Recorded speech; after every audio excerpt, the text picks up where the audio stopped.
KB with Nerdophiles. How are you doing? I'm good. How are you doing? I'm doing well. I'm doing well. Beautiful, beautiful adaptation. Thank you. So, can you talk a little bit about the decision to keep, the horror of Sutter's ghost like isolated in the home and the importance of showcasing kind of Black joy in the present while they're outside the home? Because there's a vibrancy and color palette that exists outside the home that I really, really love to see. And I'm curious how you made those choices as a filmmaker. So I think that the home is just an incredible metaphor for family, right? Home represents family in so many ways. It's where you go for peace and protection. It can become a chamber drama of conflict where you're trapped in this thing and you can't leave. And so using the idea of a home to kind of encapsulate this or tie to these past traumas of that's passed down through your family lineage just felt like the most apt way to do that. And at the same time, the outside represents so much of what Boy Willie's after. He's looking for that freedom. He's looking for that the progress of the next generation and trying to conquer the world. And I think that he's trying to get outside. First of all, he's a farmer. He's from outside. He's used to being in the soil. He wants to roll around in the dirt. And so him trying to get to that and find so much love and peace in that and joy in that was really crucial to kind of set up these spaces in that kind of way. And the genre element to it was the home also, there's the kind of haunted house element to it. We're kind of playing in that trope a little bit.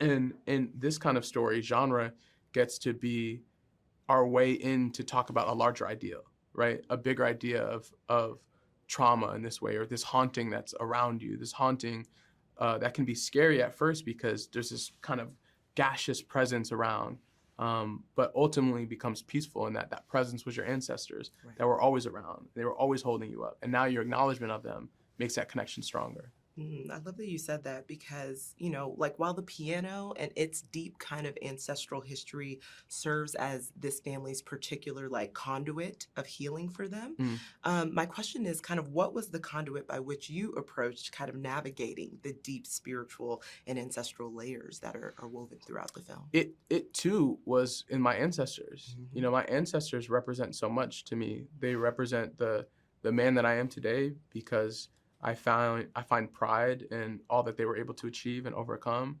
I'd like to share so much of their qualities. That's all been passed down to me through story. So the conduit is story because my mom she's the keeper of story. She's the one that's like told us about all of these people and in turn told me about myself because my identity, as I understand it now, has been so influenced by how I exist in the context of them, and that all of them live in me. And that's being passed down through stories ultimately was my piano lesson because that's what I want to pass down to the next generation is all of these qualities live in you, all these people that sacrifice for you, they live in you. And I pass that down through story. I love that you said that because the older that we get and the older that I get, I find myself just really being tied to my ancestors in a way that doesn't really exist when you're younger. Yeah. And so it's beautiful to see as we age. And it's too big of an idea. It's too big of an idea when you're young. But I remember my mom told me one time, in LA we have earthquakes, and there was an earthquake, and you had to like evacuate.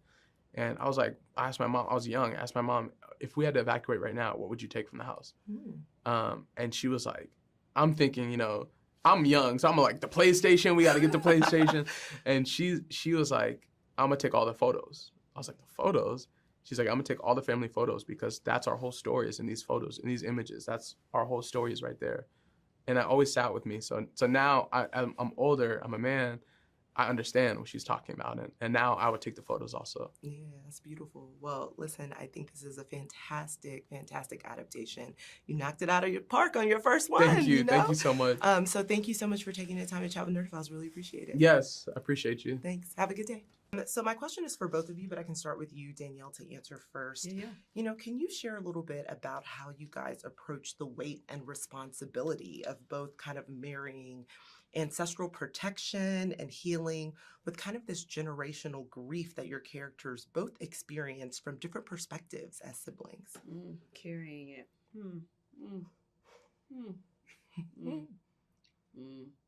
that silence is critical. And it's that's hard to think about in thinking about how we an approach, right? Like I am considering my own legacy. Um, Having lost grandparents, like I lost my last grandparent like 2 years ago or something, and that's that is tender. You know, you want to do the best by the legacy that you are a part of, and that's what Bernice and Boy Willie are considering. They are trying to move in the best way that they can, and yet it's difficult to do that as a result of the ways in which they have lost both of their parents, the way that the traumatic, violent way in which they lost their father, and the way that I witnessed the loss of our mother, and you did not get to witness, right? So it's just it's like a cut, a gash upon a gash upon a gash, and it keeps opening and expanding, and it hadn't been closed because there was no conversation, there was no addressing, there was no confrontation, and so that weight, I think that it's like that. It's that we're trying to sew a wound together, and thinking about what has not been addressed. I was excited and charged by Boy Willie's progressive nature. 1936. It's not because those were the times. That's how they were supposed to be, boss. He was very proactive in getting that land.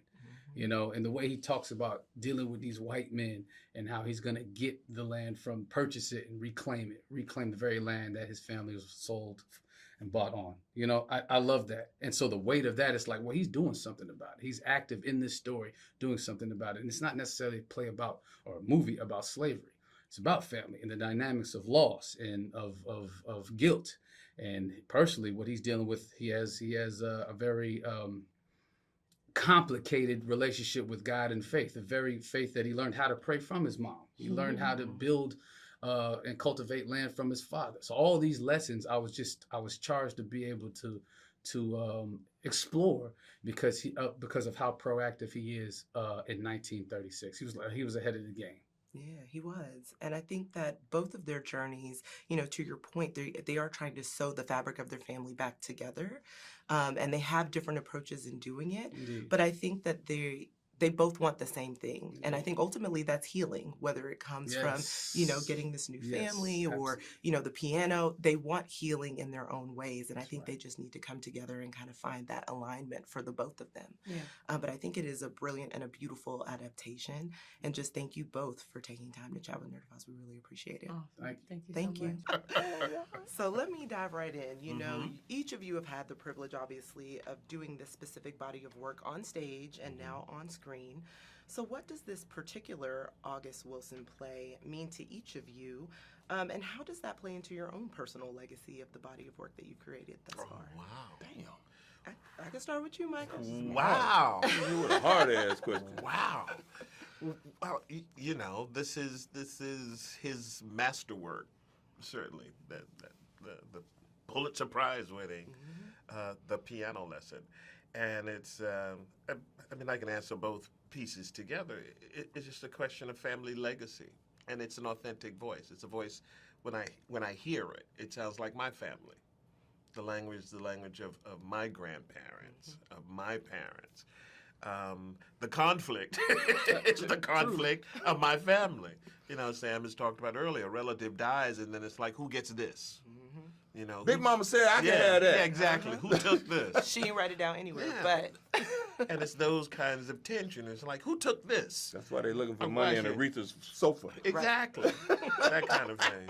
So yeah, so when I get to do this, you know, I think everything informs everything else. So doing this is going to everything I've done before. I poured into this, and this is going to pour into whatever I do next. I like sounding like my country relatives. You know, the ones that I grew up around when I was a kid. So I spent my summers on a farm in Rome, Georgia with my grandfather's sister and her 9 kids, and my grandfather's brothers were all down there playing beer whist and whatever. Yeah. They talk like that. They do. That's them, you know, and, you know, they talk about stuff that's going on in people's houses, stuff that's going on around the community, and and everybody knows everybody. So no matter where you go, somebody can you do something that beat you back home. Sure does. 100%. Every time. I miss so and so calling me about you. doing something. Exactly. That You're wasn't like, I me. swear I didn't do it. Oh, that grown ass woman lying on you. For what? Oh, Why? that's different. No, So you can't say yeah. See? You can't say yeah. See? You just can't. You don't say I didn't do it. It says, why Miss So and so hands on hips before you can say I didn't? It's like, go and get your daddy belt. Right. Right. Truly. Yeah. So you know what? I have to ask, because the stage play is 3 hours and this is 2, and I have not been fortunate to see it on stage. I am hoping. Ever? No. No? I know I missed this last revival because I got sick and, Oh, okay. I couldn't come. We got extended. Well, what you said, you had an opportunity. You said, you're right. There's no excuse. But bring it back again, so then that way, I can do it one more time. But is there something from the stage play that you really wish that audiences would have kind of the good fortune to see that may differ, from this adaptation? Is there anything that y'all are like, dang, in the play we did this, and I wish audiences could get a sneak peek of that, Yeah, me as Boy Willie. You said, let's go back in time. And, that would be Get in the it. Wayback Machine. Get in the Wayback Machine. That would be it. And see me kick that ass on stage. I would pay to I see tore that up. I tore it up. Throw it up. I know you did. tore it up. I know you did. Listen, I can't even be mad at it. I would pay to see it. Come on, Thank you. bring back that time machine. For me specifically. Well, listen, I just can't wait for audiences to see this adaptation, if nothing else. I mean, and to go back in time, Yes. and see you as Boy Willie. But I think you as Doker. It is what it is. Right. I had a great run as well. But listen, truly, truly beautiful performances by everyone. I loved it. And just thank you so much for taking the time to chat with Nerdophiles.